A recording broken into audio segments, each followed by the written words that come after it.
Hi, it's Tom. I'm heading up to Scotland this weekend. I have to get Seahorse ready for sailing, and I'm finally back aboard. I will be installing a rather interesting unconventional chart plotter running openCPN, a low-cost AAS, and a very low-cost backup AAS.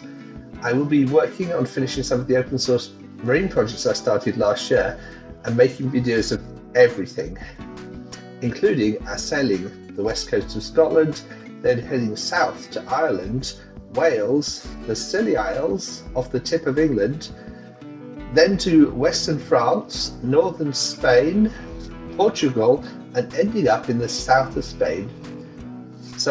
And then Seahorse will be spending the winter in the south of Spain, maybe at Cartagena. I'm going to find a good spot for her.